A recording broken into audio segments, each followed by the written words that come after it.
بسم اللہ الرحمن الرحیم. آپ دیکھ رہے ہیں مگر ٹریولز. کویت کے حوالے سے کچھ امپورٹنٹ اپڈیٹس ہیں جو آپ سے ڈسکس کرنی ہیں. کویت کی جو فلائٹس کا ایک بندش کا سلسلہ تھا، یہ تقریباً انہوں نے کہا تھا کہ یہ 7 مارچ سے ریزیوم جو ہے وہ ہو جائے گا. اس حوالے سے آج 4 مارچ ہے اور جو کویت میں کووڈ-19 کی جو پوزیشن ہے یہ روز بروز کے بڑھتے ہوئے جو ہے کیسز ہیں.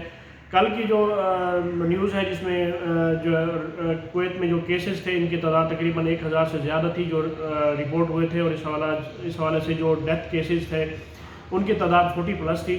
تو یہ کویت کے میں اس حوالے سے کووڈ-19 کی انتہائی الارمنگ جو ہے سچویشن ہے.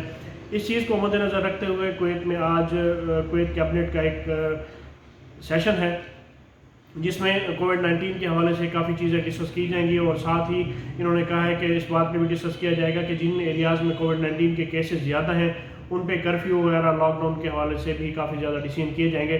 اور اس کے ساتھ ہی جو فلائٹس کی بندش ہے اس حوالے سے ان لوگوں نے آج اس بات پہ بھی ڈسکس کرنا ہے کہ کیا اس کو جو 7 مارچ ہے اس کو کھولا جا سکے یا اس پہ فردر جو ہے کسی قسم کی کوئی ایکسٹینشن دی جا سکے. تو آج اس پہ بھی ان لوگوں نے ڈیسیژن لینا ہے.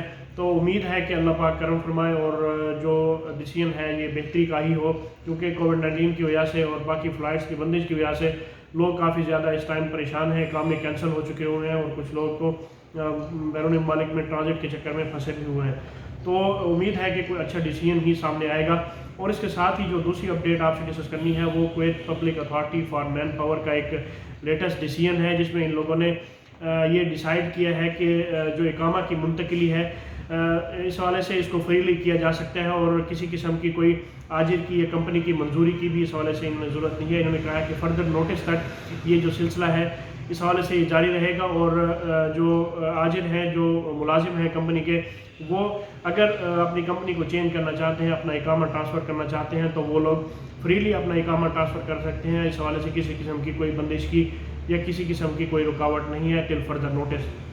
اس میں کچھ چیزیں ان لوگوں نے ایڈ کی ہیں کہ کچھ ڈپارٹمنٹ ایسے ہیں جس میں جو ہے اپروول کی ضرورت ہے، جس میں ان لوگوں نے جو ڈپارٹمنٹ پہلا ڈسکس کیا ہے جس میں یہ ہے کہ صنعت جو ہے انڈسٹریل جو ان کا جو سیکٹر ہے اس میں اگر اقامہ ٹرانسفر ہوگا تو اس کے لیے باقاعدہ اپروول کی ضرورت ہوگی، اور ساتھ ایگریکلچر میں، اور اس کے ساتھ ہی ایگریکلچر میں بھی اگر آپ کا اقامہ ہے تو اس میں آپ کو اپروول کی ضرورت ہوگی، اور ساتھ ہی کوآپریٹو یونینز اور ٹریڈ فری زون جو ہے اس میں بھی اگر آپ کا اقامہ ہے تو آپ کو اپروول کی ضرورت ہوگی. تو اس حوالے سے یہ کچھ اپڈیٹس تھیں کویت کے حوالے سے، فلائٹس کی بندش کے حوالے سے، اور ساتھ ہی پبلک اتھارٹی کا جو ایک لیٹسٹ ڈیسیژن تھا یہ آپ سے آج کی نیوز میں ڈسکس کرنا تھا. اس انفارمیشن کو اپنے دوستوں کے ساتھ شیئر کیجیے، اور برائے مہربانی اگر آپ مگر ٹریولز پر نئے ہیں تو مگر ٹریولز کو سبسکرائب کریں، اور مگر ٹریولز کو ڈیلی بیسس پہ آپ برائے مہربانی وزٹ کیا کریں. مجھے اگلی ویڈیو تک کے لیے اجازت دیں. اللہ پاک ہم سب کا حامی و ناصر ہو. اللہ حافظ.